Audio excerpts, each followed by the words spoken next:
बच्चों, तो पिछले टर्म पर हमने प्रीपोजिशन के संबंध में आप लोगों को on, onto, into, for और कुछ ऐसे और अन्य प्रीपोजिशन के बारे में बताया था। ध्यान दीजिए, आज हम आपको शुरू करते हैं। ऑन और ऑन टू पर पहले बता चुका हूं, लेकिन अपान शेष रह गया था। अपान प्रीपोजिशन का प्रयोग वहां होता है जब कोई चीज गत करते हुए किसी के ऊपर जाती है, लेकिन हम उसे हिंदी में पर ही कहते हैं। जैसे इसमें देखिए, the dog jumped upon the table, कुत्ता मेज पर कूदा। हिंदी में ही कहेंगे। कहने का मतलब यह है कुत्ता जमीन से कूदकर मेज के ऊपर हो गया। मेज, लेकिन हिंदी में कहेंगे मेज पर कूदा। इसलिए अपान गत की अवस्था में ही प्रयोग होगा। आन का प्रयोग स्थिरता के संदर्भ में, एसेंशियल चीज के संदर्भ में, बेस के संदर्भ में। जैसे हम बेस्ड लगा दें तो आन लेगा। कुछ ऐसे अंग्रेजी वर्ड होते हैं जिनके साथ वो प्रीपोजिशन विशेष रूप से जुड़ा होता है। जैसे हम किसी पर आधारित होते हैं तो बेस्ड ऑन। ठीक इसी तरीके से अपान का मैंने बताया कि किसी चीज के ऊपर। इसके पिछले में मैंने बताया था the book is on the table, पुस्तक मेज पर है। तो पुस्तक मेज पर है, इसका मतलब पुस्तक मेज पर विरामावस्था में रखी है।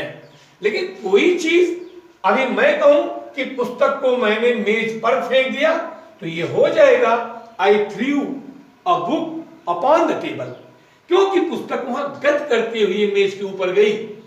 अब आप आ जाइए, चूंकि हमने आन बताया था पिछले उसमें, उसी संदर्भ में मुझे अपान बताना चाहिए था, लेकिन समय अभाव के कारण मैंने वहीं पर उसको रोक दिया। अब उस संदर्भ में मैंने अपान को आज यहां जोड़ दिया। अब आपका दूसरा प्रीपोजिशन आता है नेक्स्ट, आफ्टर। आफ्टर का प्रयोग आप देखिए किसमें प्रयुक्त होता है। आफ्टर का प्रयोग पास्ट टेंस में प्रयुक्त होता है, जिसका अर्थ होता है बाद, के बाद, पश्चात, के पश्चात। Your son came after a month, तुम्हारा लड़का एक महीने बाद आया, एक महीने के पश्चात आया।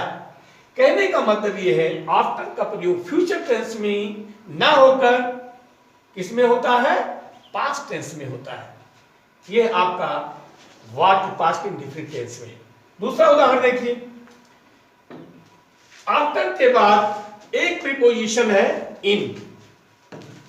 क्या है? इन। इन किसी समय की लास्ट अवधि को बताता है और इन फ्यूचर के लिए विशेष रूप से प्रयुक्त होता है।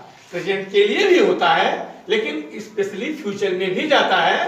ध्यान देने की बात है, यह समय की अंतिम अवधि को डिनोट करता है। जैसे my father will come in a month, मेरे पिताजी एक महीने में आएंगे। इस सेंटेंस का भाव यह है कि मेरे पिताजी को आने में ठीक एक महीने के अंतिम समय तक लग जाएगा। मान लीजिए कि 30 दिन में उनको आना है, तो 30 दिन जब समाप्त होगा तभी तक आएंगे, पहले नहीं। इसी संदर्भ में हम ये भी कह सकते हैं कि बिफोर का प्रयोग कब होता है? बिफोर का प्रयोग समय से पहले भी होता है। अब आप आ जाइए, आपने देखा आफ्टर का प्रयोग भूतकाल में और इन का प्रयोग फ्यूचर में। लेकिन आफ्टर का प्रयोग एक चीज और आप जान लीजिए कि प्रेजेंट टेंस में भी हो सकता है, लेकिन उसका प्रयोग तब के बाद समय सूचक नहीं होगा। फिर आफ्टर, देखिए ऊपर वाले में आपने जो आफ्टर पढ़ा वो समय का द्योतक है, के बाद, के पश्चात। इस वाले वाक्य में मैं जो तीसरे में आफ्टर को लाया हूं, इसका अर्थ है पीछे। ध्यान दीजिए, I am running after you, मैं आपके पीछे दौड़ रहा हूं। इसी सेंटेंस को आप ये भी कह सकते हैं कि I am running behind you. ध्यान दीजिए, आफ्टर एक ऐसा प्रीपोजिशन है जो समय और स्थान दोनों के लिए प्रयुक्त होते हैं। यही ध्यान देने वाली बात है। अब आप आइए प्रीपोजिशन टू। ध्यान दीजिए, प्रीपोजिशन टू ये गतिशील अवस्था को प्रकट करता है। जैसे आई वेंट टू कॉलेज, मैं कॉलेज गया। आई शैल बी एट होम, मैं घर पर रहूंगा या हूंगा, फ्रॉम 9 to 11 o'clock, 9 से 11 बजे तक, मैं 9 से 11 बजे तक घर पर रहूंगा। ध्यान दीजिए यहां पर ये जो इसमें दिया, पहले में गतिशील अवस्था को बताया है। ध्यान दीजिए टू को मैंने कहा गतिशील अवस्था में, लेकिन टू का प्रयोग वहां भी होता है जब हम किसी कार्य को शुरू करते हैं और किसी कार्य के अंत तक पहुंचते हैं। तो जो शुरू करते हैं उसके लिए प्रीपोजिशन फ्रॉम का प्रयोग होता है, और जहां अंत होता है उसके लिए टू का प्रयोग होता है। ध्यान दीजिए यहां पर टू का अर्थ तक है और फ्रॉम का अर्थ से है। अब ये चीज यहां तो समय के लिए है, जैसे आई वेंट टू कॉलेज, ये वाक्य हो गया, मैं कॉलेज गया। यहां पर गतिशील अवस्था में जब आप कॉलेज पहुंचे तो चलते हुए गए, साइकिल से गए, मोटरसाइकिल से गए, इसलिए टू गतिशील अवस्था। ध्यान दीजिए दूसरे वाले में गतिशील अवस्था नहीं है, दूसरे वाली अवस्था में है कि मैं 9 बजे से 11 बजे तक घर पर रहूंगा। जब फ्रॉम हुआ तो ये कार्य के प्रारंभ बिंदु को दर्शा रहा है, समय के रूप में। ध्यान दीजिए ये स्थान के रूप में भी हो सकता है, अभी मैं बता रहा हूं। मैं घर पर 9 बजे से, और टू का प्रयोग यहां गतिशील अवस्था नहीं तक के अर्थ में, 11 बजे तक रहूंगा, टू 11 o'clock, तो मैं घर पर 9 बजे से 11 बजे तक रहूंगा। इसमें ध्यान दीजिए टू का प्रयोग तब होता है जब इसके पहले प्रारंभ वाला बिंदु, चाहे उस समय को ले चाहे स्थान को ले, फ्रॉम का प्रयोग हो चुका होता है। जैसे मैं 9 बजे से 10 बजे तक रहूंगा, फ्रॉम का अर्थ से हुआ, टू का अर्थ तक हुआ। ध्यान दीजिए यहां समय था, इसी वाक्य को मैं ऐसे कर सकता हूं जिसमें स्थान आ जाए, यहां तो समय ही था। ठीक है, मैं अपने घर से विद्यालय पढ़ने जाता हूं। ठीक है, तो I go to read, I go to study, या I go to school to study. ठीक है, from my house to college. अब यहां फ्रॉम माई हाउस घर से, घर आपका स्थान है, और कहां पढ़ने गए, विद्यालय, ये भी स्थान है, लेकिन ये विद्यालय का अंतिम स्थान है, तक, विद्यालय तक पढ़ने गए, विद्यालय को पढ़ने गए, और यहां आप अपने घर से जाने का प्रारंभ किया। तो फ्रॉम एक ऐसा पॉइंट है जहां से किसी कार्य के स्थान की शुरुआत होती है या तो समय की शुरुआत होती है, और टू एक ऐसा प्रयोग है जो समय के अंत का द्योतक है, यानी अंत को बताता है, तक या स्थान के अंत तक के रूप में बताता है। ये मैंने दोनों उदाहरण से स्पष्ट कर दिया। अब आप देखिए विथ और बाई। विथ का प्रयोग होता है साथ, से, बाई का प्रयोग होता है से, द्वारा। ठीक, ध्यान दीजिए विथ का प्रयोग हम किसी इंस्ट्रूमेंट के लिए प्रयोग करते हैं। किसका प्रयोग करते हैं? इंस्ट्रूमेंट के लिए। और जबकि बाई का प्रयोग एजेंट के लिए प्रयोग करते हैं, डूअर, जो करता है, यानी जो कार्य करता है, व्यक्ति रूप में आदमी होता है, उसे हम किससे करते हैं, उसके लिए प्रीपोजिशन किसका प्रयोग करते हैं? बाई का। लेकिन जब हम यंत्र का प्रयोग करते हैं तो किसका प्रयोग करते हैं? इंस्ट्रूमेंट का जब प्रयोग करते हैं तो विथ का। जैसे आई वॉज, जैसे हाँ, I was killed by a robber. एक second, He was killed by a robber, वो डाकू के द्वारा मार दिया गया। ये वाक्य पैसिव वॉइस में है और पास्ट इंडेफिनिट टेंस में है। विथ अ गन, बंदूक से, बंदूक के द्वारा वह एक डाकू के द्वारा मार दिया गया। ध्यान दीजिए डाकू मारने वाला एजेंट है, व्यक्ति है, इसलिए यहां पर बाई लगा, और जिससे मारा गया जिस इंस्ट्रूमेंट से वह गन है, इसलिए उसके पहले विथ का प्रयोग हुआ। तो दोनों का प्रयोग आपका क्लियर हो गया। फिर देखिए Ravan was killed by Ram, Ravan Ram के द्वारा मारा गया। यहां पर Ravan was killed by Ram, ये वाक्य पैसिव वॉइस में है और पास्ट इंडेफिनिट टेंस में है, और राम जो मारने वाला है वो एजेंट है, इसलिए विथ का प्रयोग ना होकर बाई का प्रयोग हुआ।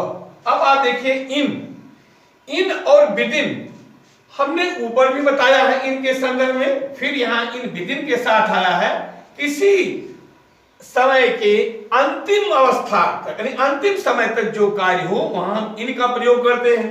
वहां तो हमने फ्यूचर बताया था, हालांकि वहीं पर मैंने ये भी बता दिया है कि अंतिम समय को शो करता है, डिनोट करता है। आई शैल रिटर्न, मैं लौटूंगा, फ्रॉम मुंबई, मुंबई से, इन अ मंथ, मैं एक महीने में मुंबई से लौटूंगा। यहां पर यह है समय की अंतिम अवधि, एक महीने में, ध्यान दीजिए। अब इसके बाद आपका आता है I shall return from Mumbai within a month. Within का प्रयोग, विद इन माने होता है समय के भीतर, के अंदर। पहले वाक्य अर्थ है कि मैं मुंबई से एक महीने में लौटूंगा, यही वाक्य सेम है। अगर आपने विद इन लगा दिया, यहां लौटने का मतलब है ठीक एक महीना जब पूर्ण होगा लास्ट तक ही मैं लौटूंगा, एक महीने के।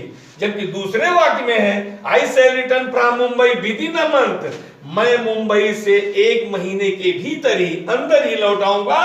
कहने का तात्पर्य यह हुआ 30 दिन पूरा नहीं होगा, चाहे एक दिन पहले या कुछ पहले मैं लौट आऊंगा, एक महीना पूरा होने नहीं पाएगा।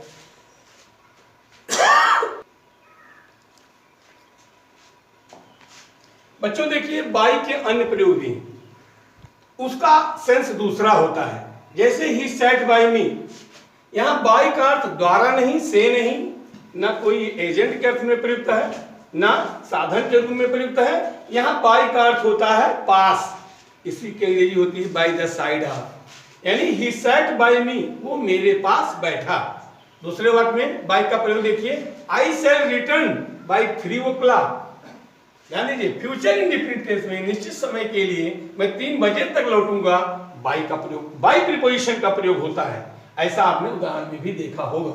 तीसरे वाक्य में आइए, ही इज ब्राह्मण बाय कास्ट। जब कोई जात से अपना परिचय देता है कि किस जात का है, जैसे हम कहें ही इज ब्राह्मण बाय कास्ट, वो जात से ब्राह्मण है, तो वहां पर हम जात द्वारा जो चीज डिनोट करते हैं वो बाई हुआ, विथ नहीं होगा, फ्रॉम नहीं होगा, इसलिए हम बाई करेंगे।